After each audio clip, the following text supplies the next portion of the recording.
Okay.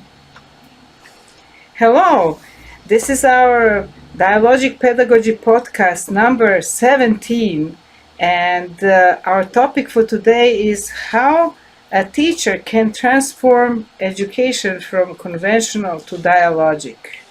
Not education, I think it's about pedagogy. Pedagogy, yes. The teacher's pedagogy. Teacher's pedagogy from conventional to dialogic. And here, on the other hand, it's your question, so it's my question. You can define the way you want it. Yes, it's my topic. Yes. All right. So, what do you mean by that question? What I'm and why I asked that question is really a question of why. First of all, Is that no. What do you mean by that question? Yeah. First of all. I think many people have a feeling that they would like to be more dialogical or to be dialogic. They have a feeling that something is not working well in their pedagogy in conventional education, to which most of us of many different generations have been accustomed through our lives. That's the model that we almost have embodied socially and culturally, but we feel that something is wrong and we think that we want to be more dialogic, but then why, depending on why and how to do this transition, what to do, what is that, what does it mean to have dialogic pedagogy and how to do this transition. And I think also because I think that the question is also about the changing what you want to do with your students, what you aspire to do, and what can you change. Like, is every kind of change more dialogic? What do you think? Since you voted for that, what do you meant by that? By voting Since for I voted for that. Yeah, well, I think I was thinking on how to kind of live with the constraints that, for instance, a school administration or academic administration has, and be able to do some dialogical practice, meaning that you can do an emergent class and that you can listen to the students and value their voice. But how can you do that?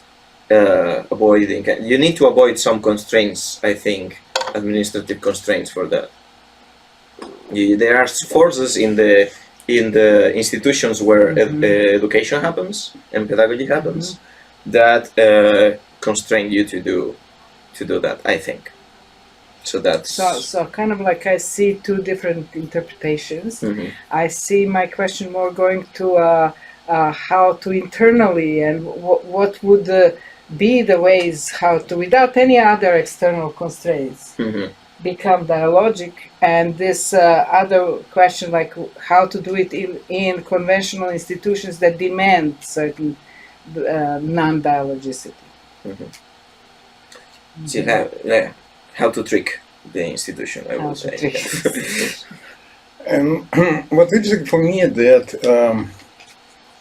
you think that it's about the biggest issue is institution, and I'm not sure that's true. No, I don't say that is the biggest issue. I am saying that this is what I'm interested in right now. Yeah, of course. What I am aware of what Ana says, and I do agree that it's an interesting topic. But what I thought about the question was institutional politics. It's basically how to do institutional politics well. It's in a way how to survive in institution and even maybe flourish there without making too many compromises that you will become one of them. And I saw more like a big question as to I see conventional education as predefining everything, predefining the goals, predefining the ways of delivery, predefining evaluation, predefining the values. So what Aristotle called poiesis, and the whole education is embodying this. Set everything in advance, make sure that you have everything aligned. This poiesis, very strict poiesis, to what Aristotle called praxis, where everything emerges from the practice itself. You cannot predefine the goals where people arrive. You cannot predefine ways of delivery. You cannot predefine evaluation. You cannot predefine relationships, and all of that will start emerging within doing. And so these are two completely different overarching ways of doing anything, I think. So opposing each other. Well, I hear in what you just said another problem. One of the things you said that from kind of conventional way, conventional pedagogy, conventional institutions, conventional education, everything predefined by some authority, right? Mm-hmm. Including asking what kind of pedagogy it will be. Mm-hmm. So in this case, how teacher, which is you phrase that, how a teacher can how can a teacher transform from conventional to dialogic pedagogy? In a way, the question itself is it's come from this conventional pedagogy. Mm-hmm. The reason why, because if it's dialogic, it's not up to only teacher to decide that. Exactly. Mm-hmm. But also students primary who have to decide that as well, and maybe not, and they have to decide that. Right. And in this case, the teacher should help them to make the decision, which means by helping, I don't mean this help. It means like, okay, teacher should help them to transform and become dialogical. No, it's not like that. It's just like make decision what kind of education, like help them to explore their own desires about their own education, which implies that they have desire, which is big if. Yes. But to deconstruct the question itself, it's very loaded question, how, because it also starts with that how. Yes, not instead of why or but some so other let's question. backtrack to why. Yeah, and that's a good question. So my suspicion that people, correct me if I'm wrong, because I'm talking about, of course, by people myself, the people. Where are the people? So the people want to, like, interested in the question, let me put how, because they have desire and attraction to some kind of what they call dialogic pedagogy, whatever they mean for them, which is not conventional pedagogy that they experience in their institution, in their practice, in their past. So there is some drive to make that change. There is some attraction. That's what I said. And also they feel there is two different things when they say how. How it could be running against obstacles, especially external obstacles like institutions. Also there is how, different one how, that is not necessarily external difficulties, but internal difficulties, which people experience and they don't know how. And if you talk about internal differences, one big difference is why students, like what the students want, and whether or not they want the same thing what you want. And so that's one interesting thing. Another interesting thing is that even the fact that you might dissatisfied with conventional education, we are being raised by that and in that, and in conditions that emerge that support that conventional education, we're colonized by it. So we might want very contradictory things, and our desires is very kind of sometimes very corrupted and contradictory. And in a way, this is what I will call, we create sometimes this monster, half human, half dialogic, half monologic, which is in a way can be more harmful for the students than purely monologic monster, because purely monologic monster creates this immune system, students' immune system good resistance against that. And with this monster, the student resistance immune system is confused, and which might create they start trusting you as a teacher, and then suddenly you turn to be a monster without seeing that. You still think that you're human, but you're already a monster. And that's kind of can harm students much more than when you're pure monster. I think we will need some example of that, Yes, because I I think I know what you're referring to by previous conversations, but I think Yeah, good give example a would be good good. example. Yeah. Well, one thing that I really recommend to watch, a good example, by watching this French movie that's in English called Class, but I think in French it's called Between Classroom Walls. And it's done by the teacher. The script is written by the teacher who experienced the event, and they dramatize that in the movie. And I think that his students are playing his own students. So in a way, it was very dramatic event, and in my view, that's very interesting, innovative teacher who's trying to be, in many ways, dialogic. He might not use the terms, but being alone, that's another thing about how he's being alone and being outside of dialogic pedagogy culture.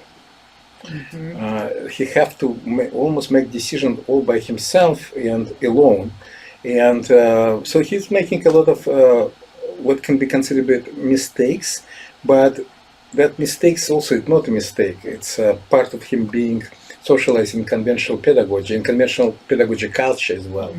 So it puts him in trouble with the kids, which is funny because the kids love him, but they feel that betrayal coming from him. And from his point of view, he thought that he's protecting them against that institution. And Because it's very important to get the intricate pieces of the example. Let's just tell what the conflict is there. What's the event there? Well, let me actually turn things a little bit around because I much more intimately know my own faults, so I can talk about my own faults rather than somebody else's. And I had many of them, of course. One of them could be like peanut butter sandwich, but let me give something new. I was a very young teacher teaching in Soviet Union physics, and I was it's called home teacher, классный учитель. Of the one, I think it was 6th grade or 7th grade. I think it was 6th grade. And so I was developing a very good rapport with many of them were working class students. Some of them couldn't read, being in 6th grade.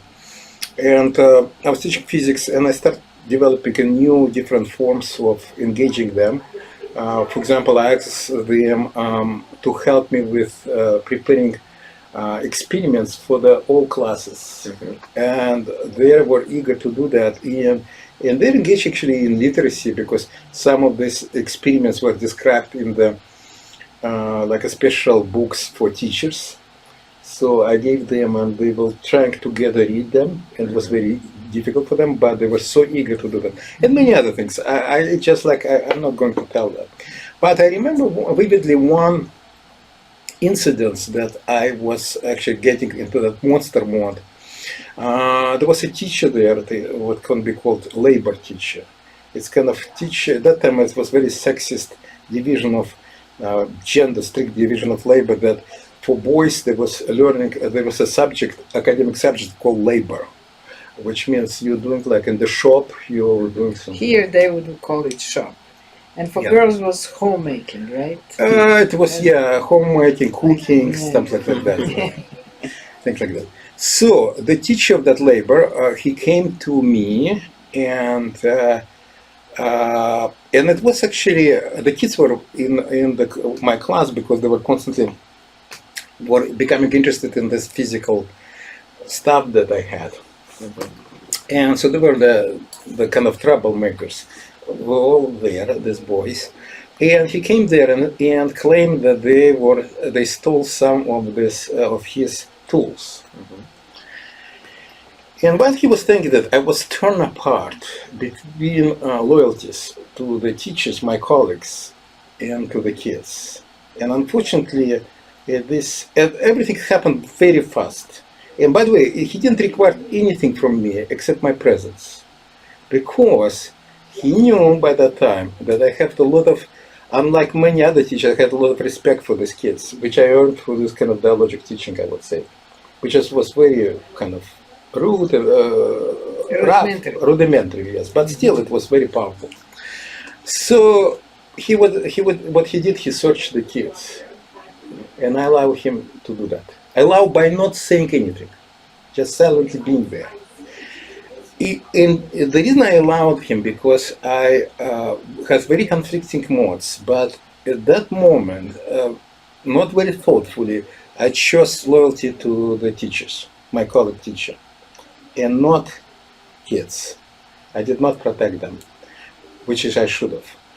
And actually, much later, I bumped in one of these kids, and I apologized when he became adult. And he said, "Don't worry."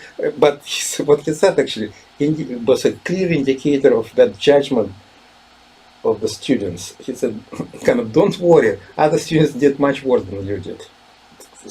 Okay. Other teachers. Other teachers, yeah. Like you are not the worst one. Yes, that's an indicator. Like you're better than others. You're still a teacher. No, you're still bad. Yeah, you're still bad and a teacher. But, yeah. Yeah. So this is things like that. In my view, this is kind of monstrosities like that. For me, so one question is how to become teachers. It's exactly how to focus on this monstrosity of the you. For me, it's much easier to fight institutions. Much easier in the sense, not because its outcome is easier. No, you can actually be in much more trouble. But in my view, these kind of failures, they're much the harder because they are harder because they harming students and that particular kids, young kids. Because this moment, I was a rather important person in their lives, but that person chose to be loyal to the institution. Because in this case, it's not colleagues if you deeply down. It's not colleague, it's institution. Right. Or another other monsters. Right. The loyalty to the monsters more important than loyalty with humans. And in this case, So in a way, it's not even the trust. I'm just thinking now, is it that you ruin the trust, or is it like creating the trust? I don't think it's trust, it's the respect. Because you disrespected your students at that moment. maybe, but I'm not going to analyze. No, because I'm trying to see, like, what does it entail really to that not to be that monster? There's so many different things. Well, what entails, I'll tell you what entails. Entails many things. This is part of the culture. What culture is, in my view, part of that culture. Culture develops things that the life is overwhelming. There are so many decisions that a teacher has to make. Very quickly, in a Yes. second, yeah. And a good culture is that we have kind of lower, like situations like that, the discussion situations like that, very important because, not because you will get exactly in the same situation, but it have guiding power. And when you are alone and you're starting from scratch that culture, you are overwhelmed with this many decisions because I'm just discussing one story, but that story was embedded in many other things that was going on at the same time, which maybe I was not monster there, but it's become overwhelmed. You become overwhelmed easily. And I'm not saying that there is some kind of remedy to avoid these problems at all. I'm not saying that it's possible. I'm just saying that they're overwhelmingly more when you're working in innovative pedagogy, especially dialogic innovative pedagogy that requires you involved in meaning making all the time. You cannot kind of have a vacation for 1 second of that. Things you need to interpret, and you have limits. And again, not having culture that can help you to make decisions like that, it's a big handicap, and maybe much bigger than struggling with institutions. Although struggling with institutions is can be also bad, but at least you see much clear with institution. You see much clear the enemy, or against whom you're working, and you can have many different things. You can try to dialogue with them, whatever, but at least you see what's the problem. Here, things happen so fast, so quickly that you don't know what the problem is. It's disorienting. It's very disorienting. Because think about that teacher what I'm talking about. Like maybe I don't know. An hour ago before that, I had maybe a very good conversation with that teacher as a human being. And suddenly, I still see him kind of part of the loyalties to that human being that suddenly became like monster at that moment. And then he make monster in me. But again, it's not his responsibility, it's my responsibility for becoming like that because of being that overwhelmed. And so that's what I'm talking about, that monsters. Well, I'm thinking that part of this disorienting is it has to do with why do you first get interested in dialogic pedagogy, because it comes from just feeling that something is wrong with conventional education. Yes. But sometimes you don't really know what exactly that is wrong. Right. You just have I think this is hypothesis or maybe one part. You just have the feeling that it's not fair for students. Conventional education. Not only fair, but it's also not fair for me as a teacher. It's such a, I don't know, you feel that you are oppressing and abusing somebody, and it's not for you to be in that good situation. Exactly, because it's making you, it's making you a monster, which is also not good for you. Okay. Yeah. Also, there is a feeling of fakeness we talked about yesterday. Like you're sitting 45 minutes usual class time. Everyone there doesn't want to be there, including the teacher. Everyone there maybe not interested in whatever is the topic. So everything is like fake talk. Yeah. And everybody looking to survive, like, oh, how many minutes to the end of the class? Yes. And you are eager for making something real. So it's actually both things: avoiding what is wrong or what do you feel like unfair for you and the students, and searching for something real. But sometimes you just, if you are not in the searching for something real, maybe you are just going out of conventional education, and you got interested in dialogic pedagogy as something to not be unfair, but then you find so many other things that you want to do that you cannot do something real if you do that, right? And sometimes the conventional is killing the real that's emerging there, because the reality constantly wants to emerge. And you can maybe even feel that you are missing a teachable moment. Something happens, somebody mentions something. It will be such a great moment to completely throw away your lesson plans, which the predefining what you're going to do, and just completely go ahead with whatever is emerging. But it's either that internal sense that you have to stick to the task, or somebody other pushing you for whatever reason to not do that. So you're constantly cutting this life that's trying to get out there, and you're feeling like deadly. And there are also other, of course, issues. There are big issues. I feel that we're a little bit moving away from your topic, but again, it's your topic, so we don't know. If you're interested in that, you're fine. But there are other things like people. There are traps of, in my view, it's called traps of desires. By the way, that example as well, traps of desires, because even some like well-meaning teachers, for example, they want everybody to do well on the test, for example, because the test is kind of shaping and defining students' future, right? So you become test-oriented, and by doing that, you suffocate all other possibility for being alive for many students. And so on the other hand, you feel like that's not fair, because some will get this access to the good institution, good jobs, and some not.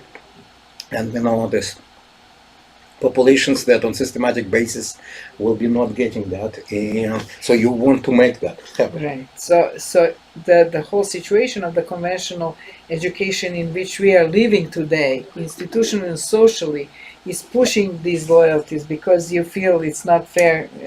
Like it's your obligation to know better. The issue is bigger than, and this is one of the biggest problem. The issue is, in my view, bigger than conventional institutions.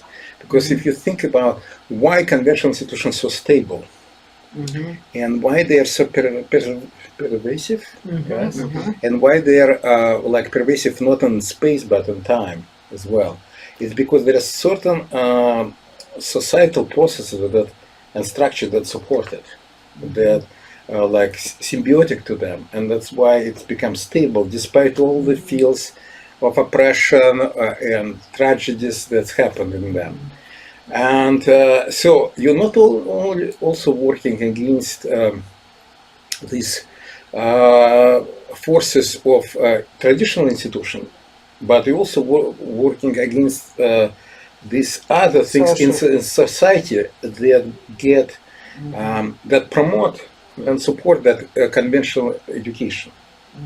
And that's tough. I can give you an example if you want. Please do. The one example is that I had this pedagogical regime, experimenting with pedagogical regime that's called open syllabus.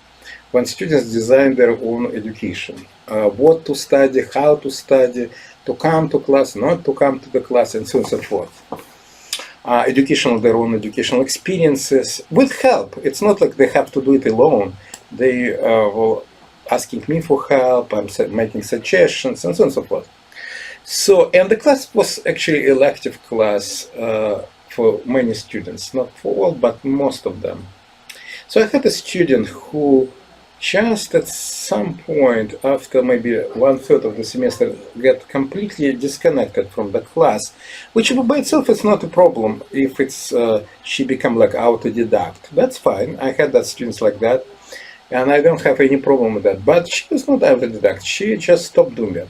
So I just want to check what I didn't know about that, right? So I just emailed her. What's up? Is that everything is fine? And she actually replied to me in email with a long email saying that it's she extremely disappointed with herself because basically what's happened is this is her like most interested class out of all her. It just happened to be. It's not because of me. It's just like the topic was most interesting, and it was extremely important. And what's happened there was very important, but because nothing was required, she started moving her resources in life resources to other things, which is much less important for her. But it's important for survival. Demanding. Because they're demanding things. And she feels terrible because she kind of become like what? Kind of her own slave in a way. Because slave of this survival desires. And this, she can say, I could have survived that, but just because I kind of it's demanding from me, I will do that rather than pushing them. Like for example, she said, I'm very much aware that if you require this, if you put in the same regime, which is I will enjoy less, but I will do things, and I will do other things. So it will be a part of the life. It will be not a kind of either this or that. No, it will be both of them will be doing with the same alienation. But she, in a way, prioritized her alienation against this class because she felt almost like a luxury and she cannot afford live in luxury. Because in my view, this is an indicator that again we live in the society where there is little space for genuine education, even when the students really wanted, enjoy that, and so on and so forth. Because they're constantly saying, well, that's kind of like what the hell I'm doing? It's a luxury. I need to do this, the more important things. And I said, on the other hand, think about that's not most important thing. And she knows about that. So in this case, that's what I'm told about processes in the society right now, what I call necessity-based society that we live in, which is does not, that first of all, it gives like emergence and growth for conventional institutional, educational institution. And second, it really inhibits anything else. That's another kind of challenge. But again, for me, the biggest challenge is my own kind of self-poison of the colonization by this conventional institution. And this conventional kind of criteria for life, like values, conventional values of necessity, survival, and so on and so forth. And so things like that, I would say. Wrong desires, having wrong desires, including progressive education desires, which I also think wrong. But in my view, that progressive education desires also rooted deeply in this necessity-based society that cannot afford for really opening the human potential. But the problem is also that we don't really know what's a good desire and what's a bad desire until in a particular situation with our students, because our desires with one student and the other may be completely different.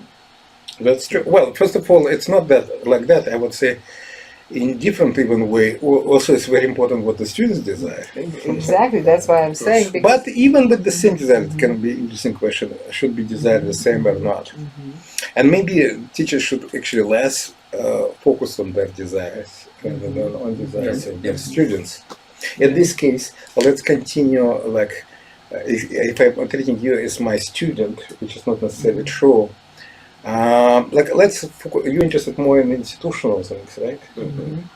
So, and this kind of, we can share our lore about how to deal with these institutions.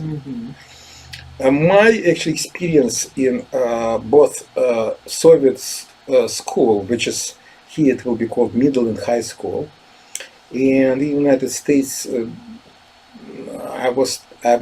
I taught in 3 universities, and of course I was a student. That teachers have a lot of much leeways than they think in any particular circumstances. So that's why I'm saying that the biggest problem is not so much institutions, although institutions are a problem. I don't want to say that they're not, but we ourselves, because there's self-censorship. And going on, we think that it's institutions, but it's a policeman or policewoman to be not sexist in our head. It's actually this many things that we can do is what I'm interested in, like avoiding your own censorship. Yeah, because we are not aware about how many things we are able to do to listen to really listen to our students and for instance putting your own desire in the second priority is one of those things, because one of the things that conventional education has is like it's teacher driven, so teacher driven that then you have to know what is better for your students. And I think one of the things about dialogic education is like that's actually not true. Like you can have desires, of course, concerning your students, but the first thing it's listening to them. Right. And but this is something you can do in any class. Yeah. And I think when you say that's a wonderful thing. It's not just listening, because if you say I don't know myself, my desire is not a priority, and the student's desire is the priority, then you and the student together have to find out what's the desire of the student, because I don't think that in some cases people know, and in some cases people are not aware, and in some cases people have conflicting desires themselves, and then making a decision about at the dialogue starts right there, finding out actually what desire drives. Also, people might have wrong desires. Not only teachers have wrong desires, but students as well, about their own education. And by wrong, that I mean, it's a very good, interesting, what does mean wrong desires. Deeply down, of course, you're right, I think, that is conflicting desires. They have some other desires to which it's contradict. That's one thing. Another thing, it's wrong in the sense that when they start living these desires, that desires, is it understandable what does mean living desire? Abandoning? No, living. Oh, living. Okay. Yes, that's why I sense. Being alive in that desire. Yes, when they kind of realize their desire, they suddenly see, they become very, almost like oppressed by that desire, or feel very traumatized by that desire, despite the fact that you want it. Yeah. You wanted that before, but suddenly you realize that it's not good to want it anymore. It's not worth wanting that. Right. In a way, you're testing your desire, and you feel that it's not a good desire. Yeah. I think for example, for instance, Eugene and I started experimenting with asking our students, that's on the university level, what do they want to be, how they want to relate to this course, by asking, do you feel yourself more like a critical thinker, or about this topic, or about do you think you're a hobby, is you just enjoy talking about it without any, do you think that you just want a credential here from this course, do you think that you're just surviving this course? So we have like a list of different ways how people relate, but that becomes then an open discussion for the student, like what is their desire for this course, and that's like giving a chance for them to explore that themselves. and legitimacy Yes. on all desires. Like you're a prisoner of education. I'm in discourse because somebody thinks that I have to be in discourse. I don't care about otherwise at all. Yeah, it's about legitimacy. And also it has consequences because a different type of the desire, student desire, will require different pedagogical regime in the class. Like, for example, if for you it's like a credential, which is, if it's true credential, like it could be different credentials, which is also interesting, because it can be credential for, in terms of that mobility, upward social mobility. In this case, you're only interested in credential in terms of the giving certificate that enables you to do something else. Versus credential means that you feel that you can do this practice, some kind of practice, safely and rather competently. It's like a driving license, for example. You really In this case, you really want to make for yourself to make sure that some that you expert know it. tells you that you're okay then. yeah, you can drive a car. Like it's a good question. Can you drive a car or no? You cannot drive a car. And in this case, you trust the judgment of the expert who assess you and say, you know what? Yes, yeah. And you know yourself that you're not still comfortable maybe with the car fully, but they say, well, it's okay. Now it's kind of safe. Pay attention. You're safe, but with extra caution, being extra caution, and then it's.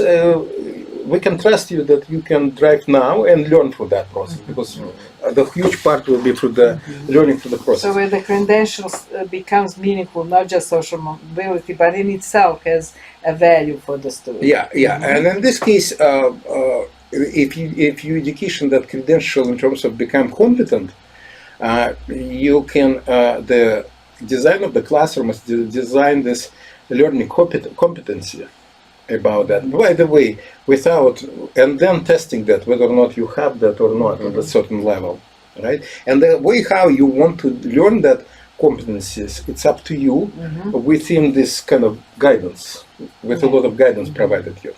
But if it is about, let's say, critical, if you're a critical learner, that's not a good design for you.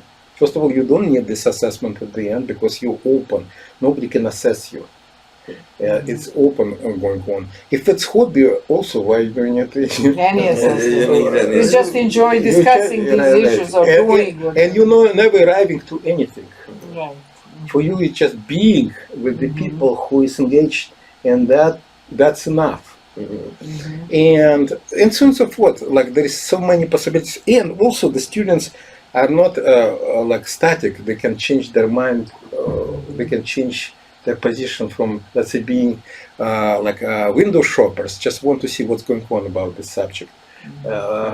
They suddenly become primary, or they might want to decide the credential and vice versa. Even the students who decide this is not for me, you help them decide. Like I remember your story about one student who was never engaged, and then later you found out that she actually was very important class for her because she found out that this is not what she wants to do.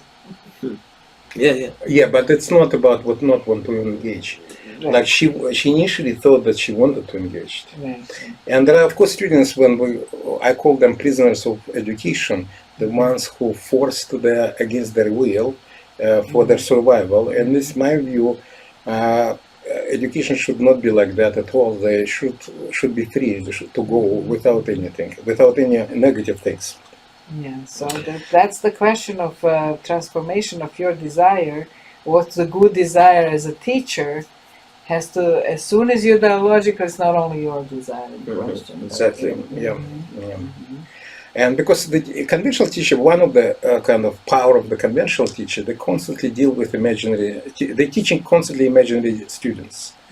And then they try to design class for some kind of imaginary students and teach that class to imaginary students with more or less accuracy if there is any student slightly relate or not relate to this imaginary students or not.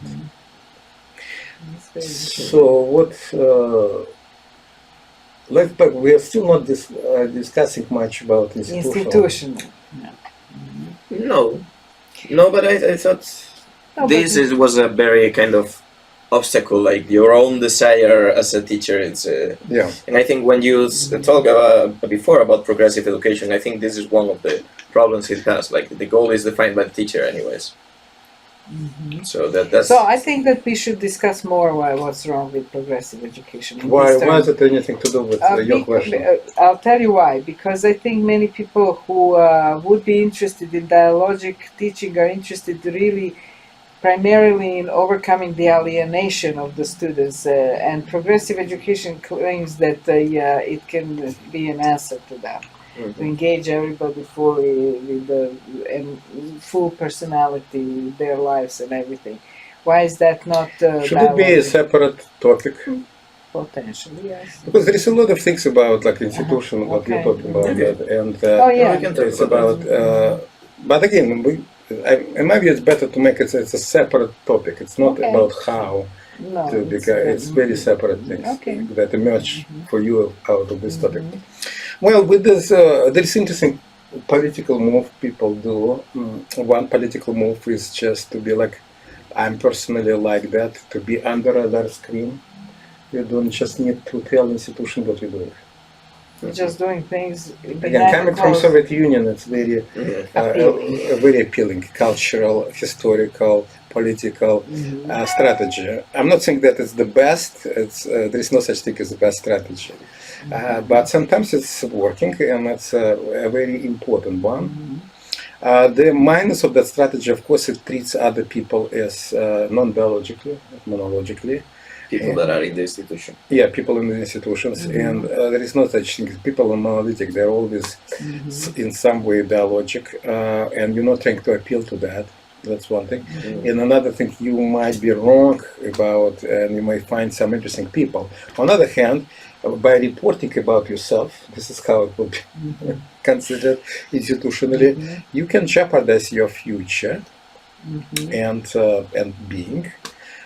Because the institution might suddenly look at you and strike you for being non-collegial, violating some rules, for being arrogant.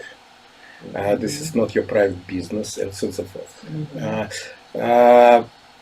And exactly, that your loyalty should be to the one who pays you. That's not Plus, well, the students are paying you, actually. Well, that's not what they would say. The students pay them, and then they pay you. Yeah, well, that's their way of looking at it. Yeah. Also, one thing it's very important that conventional education does not recognize authorial teaching, which is teaching as an author, not as a technician of some evidence-based or research-based technique, pedagogical techniques, but the author of your own teaching, and which means that they don't recognize your academic rights and freedoms as a teacher. And we have actually a little bit more that at the university level, but not much at the lower level. But even at the university, it's very curbed. So that's one big strategy. Another strategy opposite to that is trying to engage your colleagues and deal with right.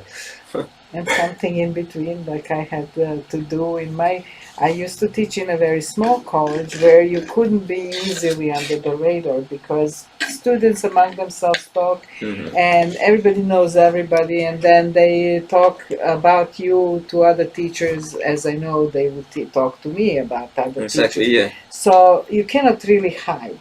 But so you're not really under the radar, but you're trying to reinterpret what you're doing in a way, almost like a boundary object to the authorities, so that they think about it in a different way. And the best way to explain it is when one of my superiors says, "Oh, I understand now what you're doing. You're not trying to give them a fish, but to teach them how to get the fish." Exactly, that's it. And I said exactly, although I really don't conceptualize dialogic pedagogy of teaching somebody how to get a fish, because I don't know what's the fish in the first place. But it was enough for a while to kind of like be, okay, well, yes, this is like a very good way to teach, where you don't just impose the answers, but try to make them solve problems and discover things and everything. So, but we're still within very conventional model of endpoints, to come exactly to where they need to be from the institution. So that was my strategy for a while. Also with my colleagues, sometimes I had a very good colleagues that tried out something very remotely that I was telling them about, and they had wonderful response of the students to just kind of discuss things with students, something, and they say, wow, it's so great, we had such a, so they would start appreciating me. So making a big community of support, if you can, by your colleagues, which partially or maybe fully understand what you're doing, but in any way for them somehow it gets good value, so that your status in the institution is not easily shaken, so kind of getting that support of your colleagues. But of course it you're never actually open. Yeah, but the thing, for instance, with hiding is that I don't. It's very, very difficult to really hide, because it will. So people will be aware about what you're doing, especially in small institutions. Yeah, yes. Although no. you need, I think, for really hiding, you need these boundary objects to camouflage you. That's true. That's but what I think again, part of that hiding is not to encourage any conversation, which is different than boundary object. Not encourage, like. Yes. There is no boundary object is active shaping, so it is boundary. That like what we're doing there. Well, when I couldn't avoid, because it became already a conflictual situation, and the question, yes, so I couldn't avoid conversation. I couldn't. For a long time, I was like, let's say, between that, under the radar, because I was not talking about anybody. If somebody mentioned it, was just kind of blunt, as you say. But when it became an issue and when I had to talk, then I tried this. The thing is part of that. Let me tell you, if you're asking me about that, because you, being on the West, it's not in democratic society, you don't know how to do well under other screens. I've found that. It's a lot of like, for me, if you want to do a wonderful textbook about that, I'm treating this as a textbook. It's actually fictional writing, but in my view, it's one of the brilliant. It was by Yaroslav Gashek, Czech writer. It's called The Adventure of Brave Soldier Švejk. Gashek.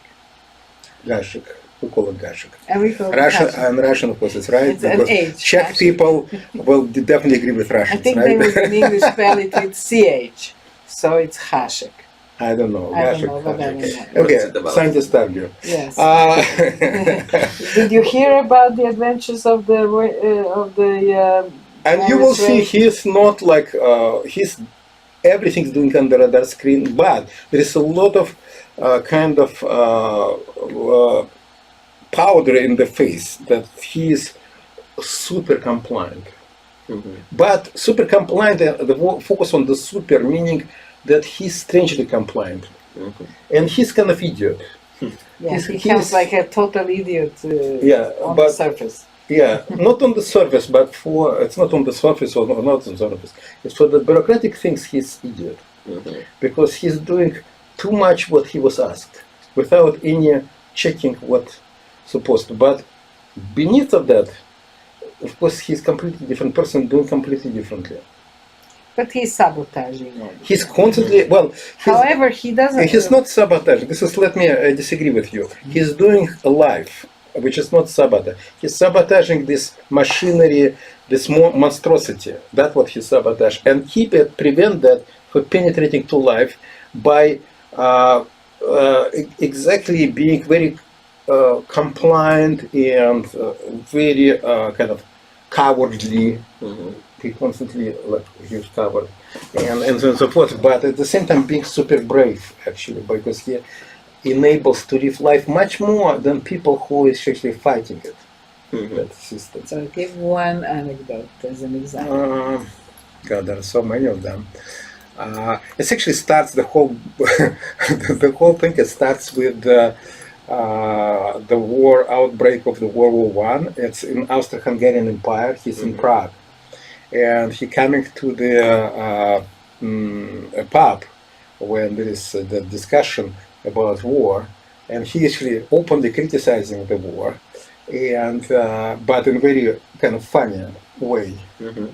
And the owner, he kind of noticing that there is flies getting on the picture of the empire.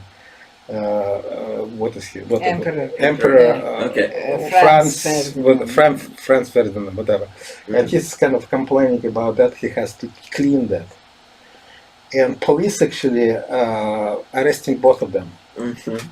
And the owner of the pub was telling Schweik, wow, I'm arrested for the kind of not big deal, but you will big troubles. And Schweik said, no, you will be in big trouble. And for me, it's nothing. And it actually turns to be right. Mhm. Because Schweik turns things around by his criticism was, of course, directed against the Russians. Mhm. Who and why you thinking that he's criticizing war from this? Because do you think there is any reason to criticize that? Yeah, right. Just criticizing war, you think, oh, wow, that's. And for the owner. And of course, Serbians like this is I'm criticizing them by saying that war is terrible and blah blah blah. Why we had to announce that? When I said why we can announce that war on Serbia, of course I criticize Serbia and Russians. Whom you criticize? Like, whom you thinking about that? Why are you thinking about that like that? Why interpreting what I'm saying that? Yeah. Where are your thoughts? Right. Yeah, where are Right. your Like, we all patriots, of course, we are like saying that. Yes. We are saying we are against war. Yeah. Like, what are you for war? And of course, that's turned to be that that the pub, because he constantly trying to explain that he didn't mean what he said. Mhm. It's getting worse and worse. Yeah, because what he said was that there is fly shit on the portrait of the emperor. Oh. Shit on the Okay. emperor. Right. Yeah, that's a And this is problem. not what he meant. And the worst, each time he tried to explain what he meant, he was getting And worse when was he and doing it? bureaucratic because he's getting better and better to fit to their description of subversive person. Uh-huh. And the Schweik, with all his patriotism, he's telling them, they're sick and tired of him. They think that he's idiot. Yeah.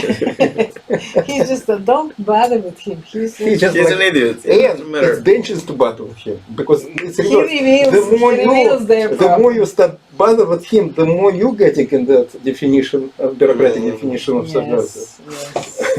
Because of course you understand, and this is dangerous to understand what possible. The other possible. Yeah. And that's what kind of. In other approaches besides boundary object and besides this subversive kind of thing, there are some other things, of course, you can do. It's creating something what can be called conventional plus. Conventional what? Conventional plus. Yeah. Which means you're satisfying kind of minimum what convention required, maybe even above minimum, and then you kind of by doing that you're giving carte blanche to do other things. Yeah, we already did that, but now Now we're we can doing do above. something else. Yeah. It's like the dream of many educators. Okay, we will do this preparing for the test, and the kids doing well on the test. But then we'll do And then real. we'll do real real education. things. Yeah. Okay, I think I got stuck in this hiding, and I think it's quite a big problem that you have to treat your colleagues as in a non-dialogic way. Yeah. That's this is the real problem, because you need to like not talk about that, and for me it will be very much uncomfortable. You need, if you're doing that, I will say you need another community backing you. So there are these different clashing things. On one hand, from inside, you're alone, and it's not good to be alone. You need to be in the dialogue with other people in order to hash out what you're doing. But from the institutional point of view, you're forced to be alone. That's in kind of Soviet Union. Again, this is the place where probably people much thought about these things. They call it internal immigration. When you're in immigration, and again, I'm an immigrant, and that's very suit me. And just to be in immigration, and you're not, the very important thing is not to participate in that. Because for many different reasons, part of that you colonized, if participation in this kind of things will dirt you. And that's why better to stay away from these things. And it's not you completely alone. You're creating your these immigrant communities. And Yeah, that's what I meant for that's- other community backing you up. Yes, yes. But of course, one negative things of this internal or this immigrant community of internal immigration, it brings you in this kind of how to say, how to translate that from Russian word kruzhkovщина, which is you created circleness as a negative word because you can become the focus become on protection and not on critical evaluation of the things. Yeah, so you kind of all the time supporting each other instead of critically examining each other's practices. I can relate to that. Yeah. Yeah, but the idea is not to be alone actually in this kind of approach. It's creating if and it's happy if that person could be or people in your institution, fine, but they don't need to be. You don't have loyalty to the institution. You have loyalty to your practice. Loyalty to your students, and in this case you don't have much loyalty to the institution at all. That's why like you're doing minimum there and on the surface and goodbye. What I'm doing in my own time is my own business, and I'm not coming to your debate with you. Yes, I'm not treating you as a dialogic partner. I'm treating you more like an enemy. Leave me alone. Kind of approach. Yes, and this is big things about being dialogic, and of course when there is tension suddenly happen, it become a big thing. Should you become like Schweik, or should you challenge them? But right, well, for Schweik he had to survive. He couldn't abandon his life in the military during the war, so he had to be like that to survive. To survive in spirit, so deep inside. We are not always in such position that we have to survive. We can at least think about moving to some other institution or moving to some other career path, or there is much more wiggle room for us. yeah, Sometimes. that's true. Sometimes. Well, not for everyone in every situation, of course. Yeah. But more times than what we think. That's actually one of the traps of conventional schooling. That it also goes with conventional working culture. That you need this, and you cannot kind of be unemployed ever in your life. And this a lot of times people get trapped because of the fear of not having.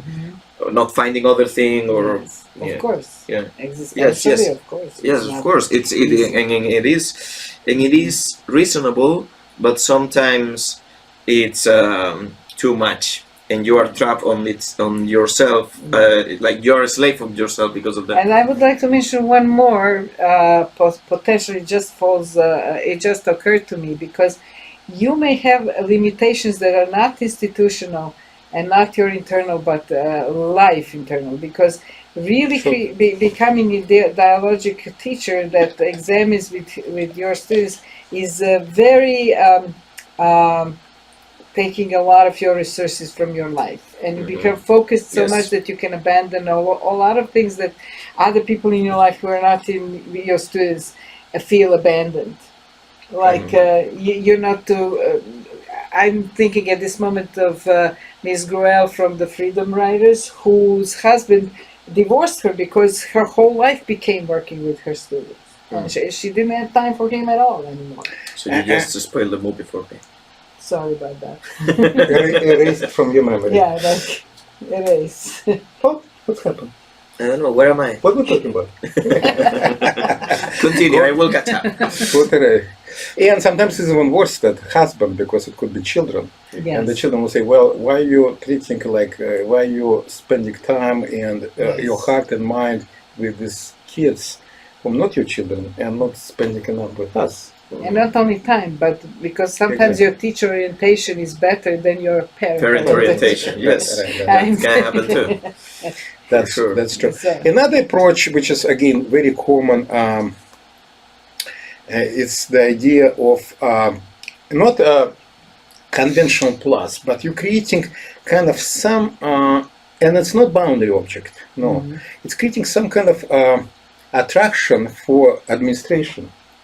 even for your colleagues as well, that is kind of genuine, but they kind of overweight the the inconveniences that you created in your institution from their point of view. Yeah. To some degree, you were, it was happened with you as well, like the fact that you were Fulbright faculty scholar, that you were a full tenured person, the only one on your department, right? The fact that you published. I didn't have any going to conferences. on my administration. Did not. Maybe colleagues, many of my colleagues were very sorry that I resigned. But no, I'm not advanced. And your administration changed, by the way. It was under different regime administration, maybe important.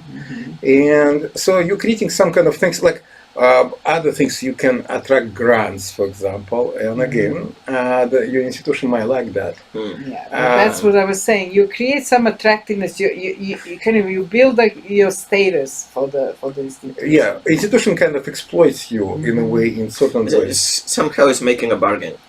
Yeah, exactly. It's more bargain. Yeah, I like that. So it's more like bargain type of the. Yeah. And see, I will do this for you. I can do whatever I want, and I will do this for you. There was but that is a little bit different. That's a little bit different. That for a long time. That's a little bit different. What you sorry, just what you said, because it's not you doing that. You're doing that anyway. Yeah. It's just like that become attractive part from the conventional institution. Almost really like your shield. It's your shield of protection. But you don't need to do extra for that. It's not like you need to do grants because it will be attractive. Just because you're doing that anyway, but it's become a big deal for. I can think about some colleagues of ours who is specifically. I'm thinking about one colleague who is in New Zealand, who is probably very attractive for the institution, and they can kind of tolerate a lot of discomfort about this person just because. Institutional discomfort, just because there is a lot of goodies coming from that person as well. And again, that person not necessarily is doing that for purpose of the survival, but it's kind of anyway. Yes. Yeah. Like in my case, that was anyway. But when the tensions start growing for many reasons, it has its limits. Because in my case, the tension came when the institution needed accreditation, and they interpreted it that they had to actually explicitly make sure that everyone does the conventional on every level. There was no. I tried to compromise until it was completely. I said I could either live there not as me or leave it. So it's again it's a in between position, kind of like it's a iffy position, and that's because another completely different things is about, of course, with the students, because students also have certain expectations, and breaking them these expectations. Like when I came to University of Delaware, I had some my colleagues who taught University of Delaware, who knew me, and you were telling that, wow, first, it's actually I received that email before even coming here, dialogically teaching that it's impossible in University of Delaware students. And they're very grade oriented, and so it's nothing. We tried, we failed, it's impossible, just prepare. When I came here, it was true that all my skills, dialogic skills, kind of, if there is such things exist, collapsed. That was true. Like coming from West Coast and teaching at the strange university, like University of California, Santa Cruz, bizarre middle class, like hippie kind of university, and also teaching very successfully, I would say, at a working class San Jose University. I thought I had huge teaching load in both of them. Like I was teaching maybe 9 classes a year, and it was great. But when I came here, all my kind of skills collapsed. I realized that I have to start from scratch in terms of understanding how to teach here, and I'm not saying that I don't have challenges, I do, but of course it's not true that you cannot teach dialogically students. But it's a University of very Delaware. different thing in different cultures. And Yeah. I'm also, I experienced change from teaching here when I was just trying to become a dialogic teacher, and then going to my college, which was mostly working class, completely different culture. Here meaning where? In Delaware University when I We're actually in Delaware right now. and so it's completely different types of students, even though in the same region, but culturally very, very different students. And you have to rebuild your ways of dialogically teaching, like really from scratch, as you say. So we right now just past the hour. Should we stop?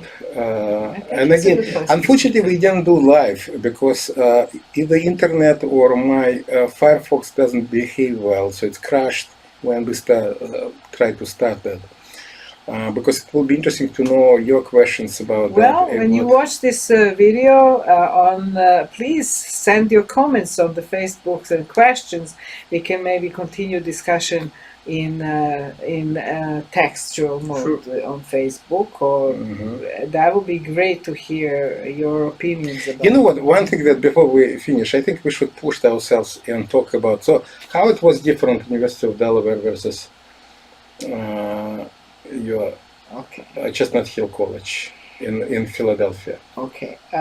Well, I don't know whether it's only class or... No. Don't say what it is. How? I think that the students in Chestnut Hill College were much less secure about themselves and wanted to have a strong person leading them. Like, tell me what to do, very, very openly. Like, I don't know, I can't decide, it's not for me to decide also. You tell me what to do. Much more than students at the University of Delaware. So, even not knowing like how to even discuss what they desire to do. Like, I just want to do what you tell me to do, that's it. So this is kind of deficits. What was strength? Their strength was that they knew the issues of, I was very often teaching about urban teachers' education, that diversity or cultural diversity in education for them was not a very foreign territory. I had a very diverse class in terms of race and in terms of social class.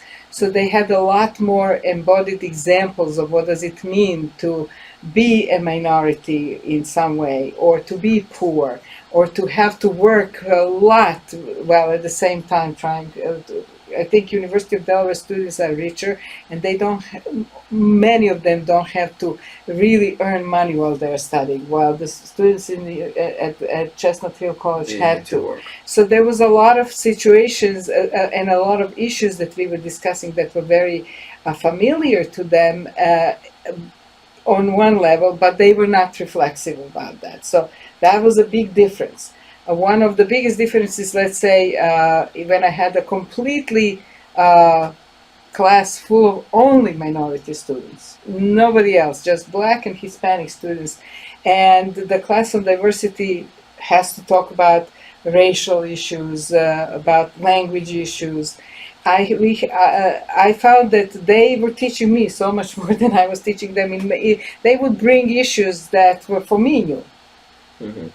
And so it was not like the uncovering for the students of Delaware who are primarily white middle-class women or upper middle-class women, to hear about some issues that the Black people have in this country was a revelation. They couldn't understand why and how. Well, it was kind of like their life then. So it's very different. For me, it's kind of different things about that, because again, coming from the West Coast, and again, it's not about West Coast in particular, something about that, or East Coast, mm-hmm. But coming from these two universities where students were, like in Santa Cruz, people were passionate about certain things. Some of them very politically passionate, some about not politically passionate. They were very passionate. And accessing their passions were very, very beneficial for dialogue and promote dialogue, whatever passions they were. Working class students in the San Jose State University, they were kind of no-nonsense students. And they're just accessing that no-nonsense and reach of their personal experiences, and they were older and very, very diverse personal experience were extremely beneficial again for dialogue and easy later. Coming to Delaware, what I found is extremely good credential students. They know how to play games. And the games, they see education as a game that you need to play, to win. And by the way, they have different goals. Some wanted to go to get A's. Some survive with minimum efforts and relatively high grades, and so on and so forth. And some believe in the game. Some know how to play this game and so on. But it's about game. But because they're not spoiled sports, but they are cheaters in a sense. They're good players. They know how to play the system. I would not call them cheaters. Not cheaters, but good players of the system. They don't resist the system. And working class, in my case, they may not resist it openly, but they never lose this, like, you're my enemy here. I just, I don't trust you much. I would say working class students mostly, not all of them, of course, I'm just generalizing about, most colonized by the system. But nevertheless, as well as my students as well, in terms of ideology, but they really believe, they don't see it as a game. They think it's real, that if you really do this, you will be really this and that. This hippie Santa Cruz students, they kind of resisted that. They actually could resist really big way. And I really appreciate their resistance because I was growing myself with that resistance. So I encourage that resistance.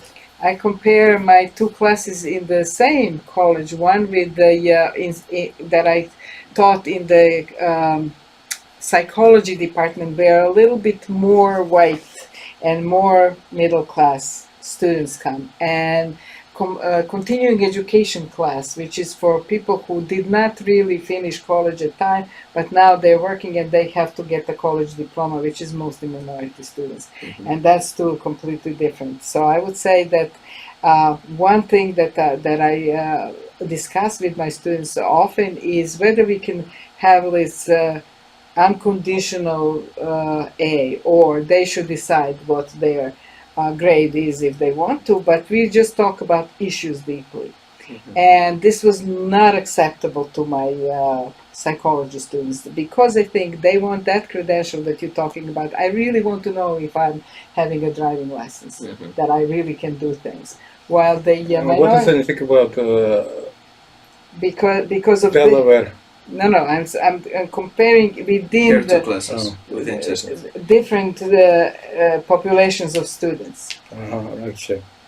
And while my continuing education students, which was mostly minority, and put there because they need a credential, not that they wanted to do, having a relief that the credential is there no matter what, then they could be freed to actually discuss things in much deeper and passionate way, when they didn't have the fear that they will fail there.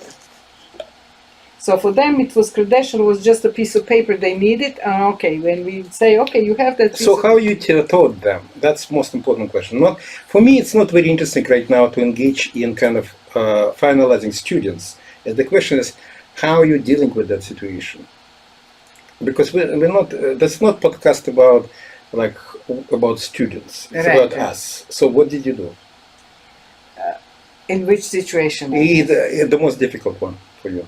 For me, the most difficult one is the one with psychology students, where they wanted credential, but they wanted to know that they are social. And what did you do?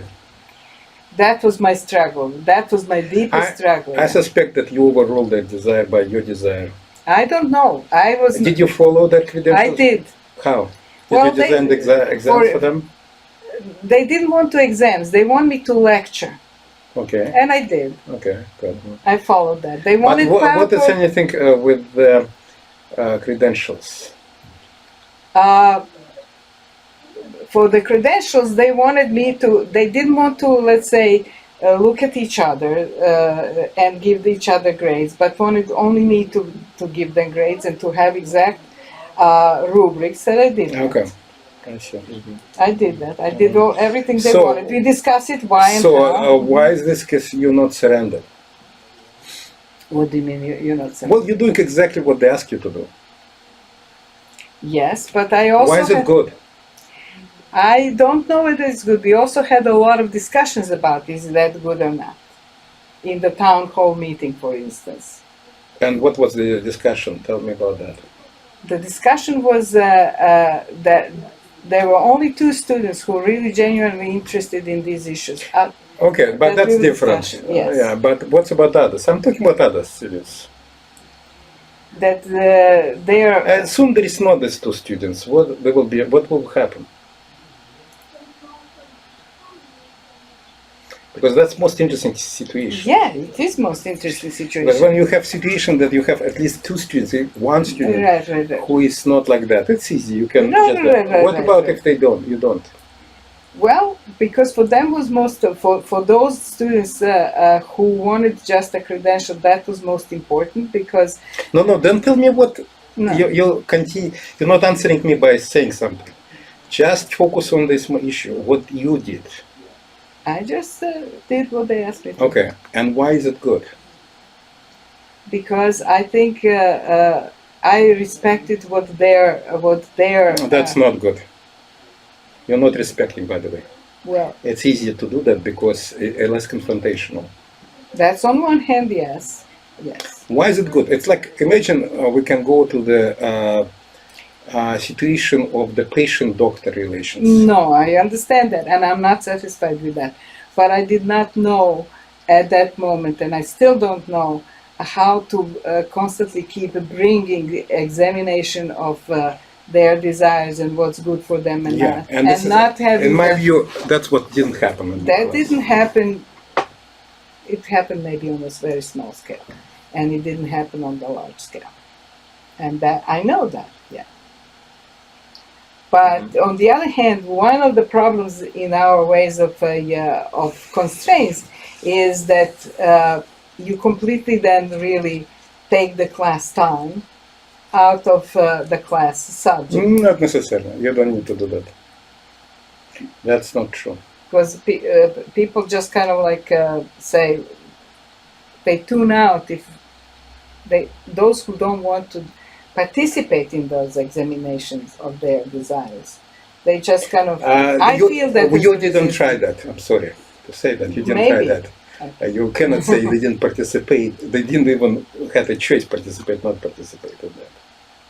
They did have a choice. No, they didn't. How do you know it?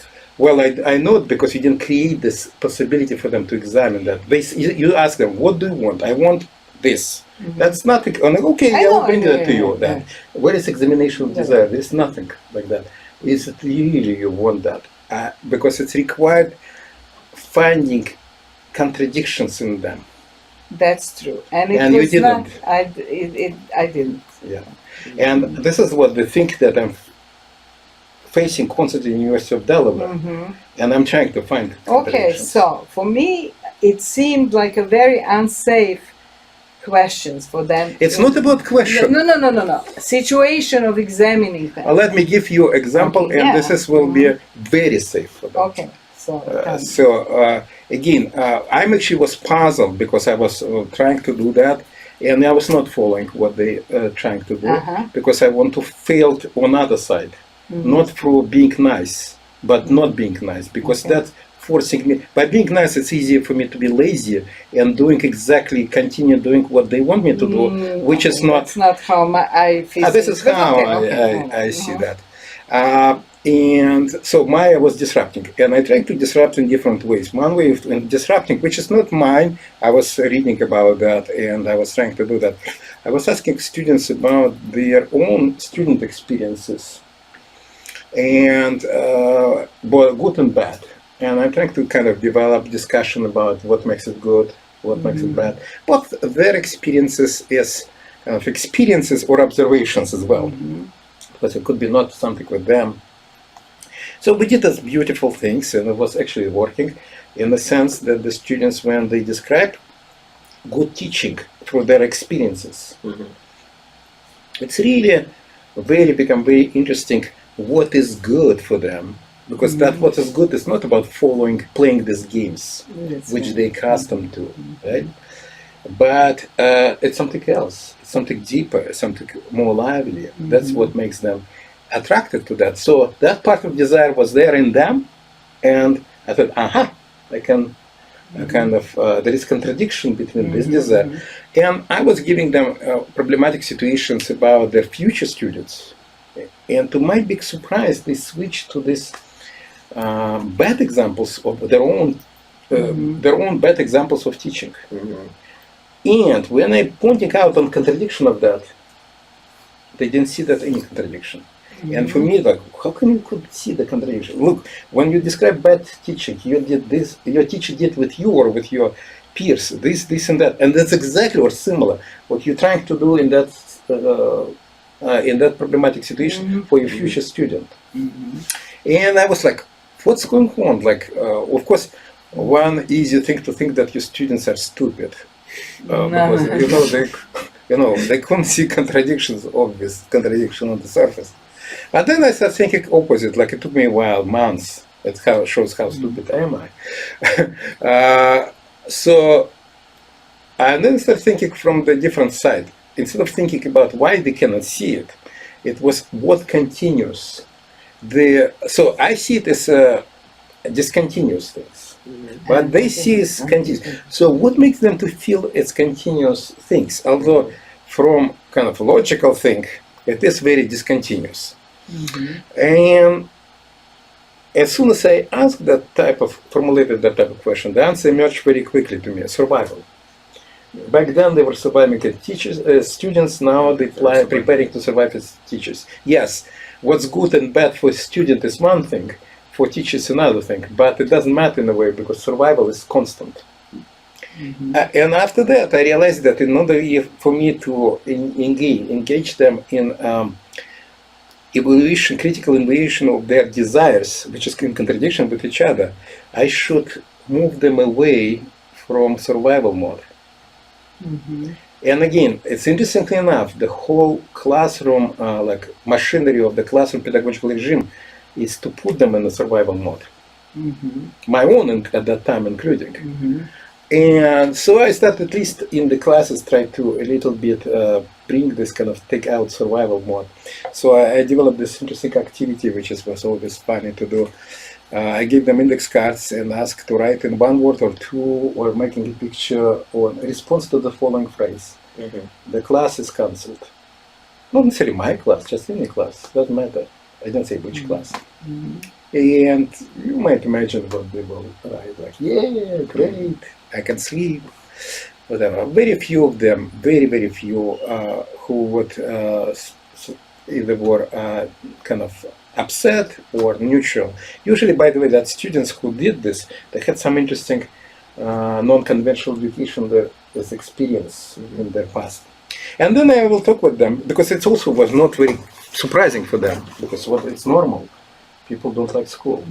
But I told them, like, you sound strange, because it sounds like you want to be teachers. I can understand chemistry engineers who hate schooling, but they want to be chemistry engineers, that's why they're in school.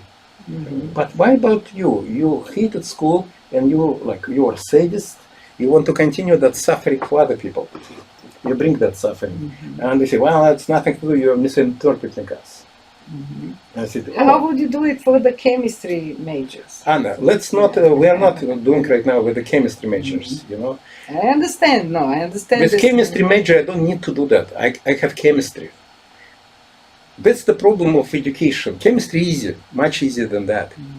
Because for chemistry, when chemistry students are bullshitting, which is playing games, it's one of the reasons chemistry students, you call them chemistry. Why are they chemistry students? Because majority of them come for chemistry. So I can drop this bullshit game and go to into chemistry. The problem with education, we it's education about something that is poorly done. in general, the practice of chemistry practice is pretty good as a practice, and you can rely on that. The practice of education is terrible, in my view, judgment, and we're teaching about what? That terrible thing. Yes. So we're in kind of double bind. So chemistry students, it's not easy, difficult to do. Potentially, yeah. With easier, much easier than with because with chemistry, I say, okay, this is game. Let's not stop playing games. Let's do serious thing. What do you mean serious thing in education? If it says game, it means seriously playing games. And so anyway, with students, we not finish. You interrupted me. We don't finish because you know the ending of that story, and the people not. The ending of the story was actually I asked them whether or not they want.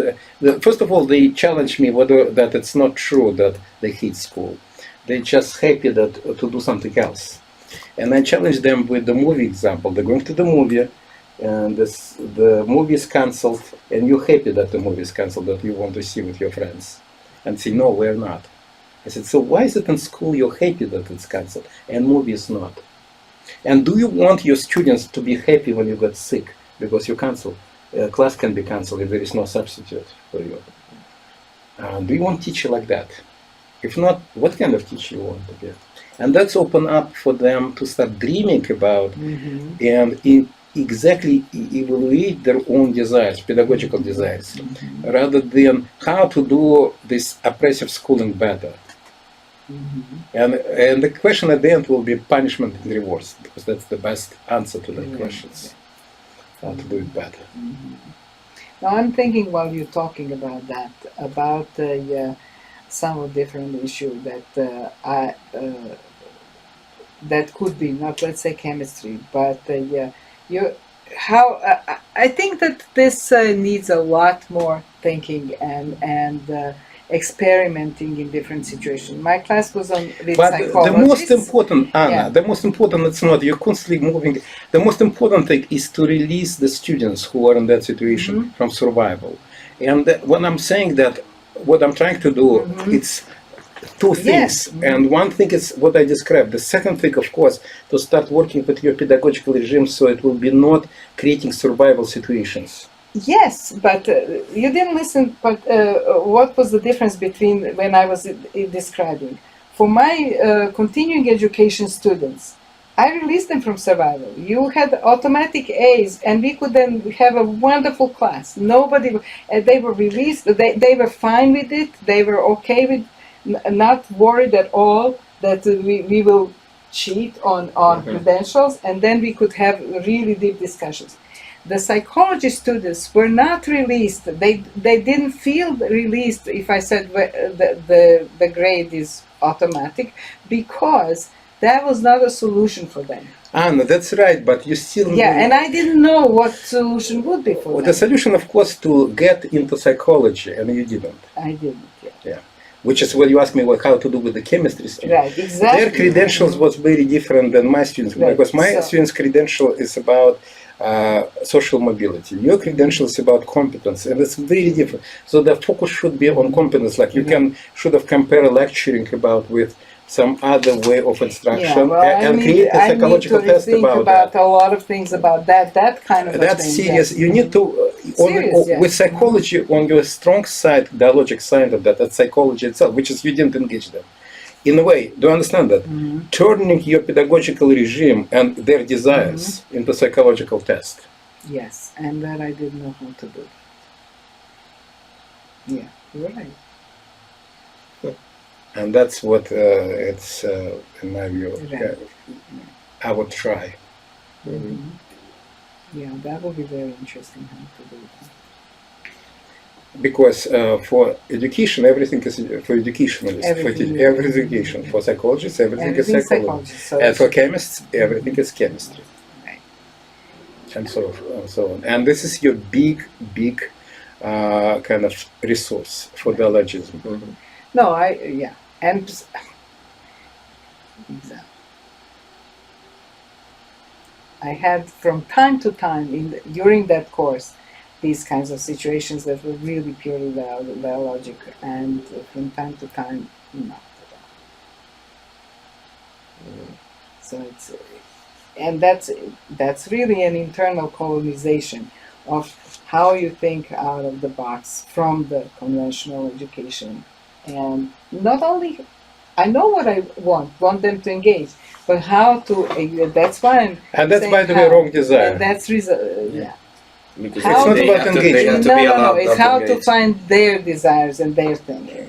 And find contradiction in their desires, and who help them to start exploration of that. Yeah, yeah.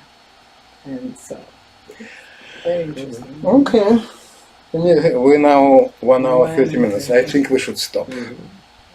Goodbye and see Bye. you next week. Hopefully. And leave us your comments, please. On agreements on and disagreements, mostly disagreements. Bye. Bye. Bye bye.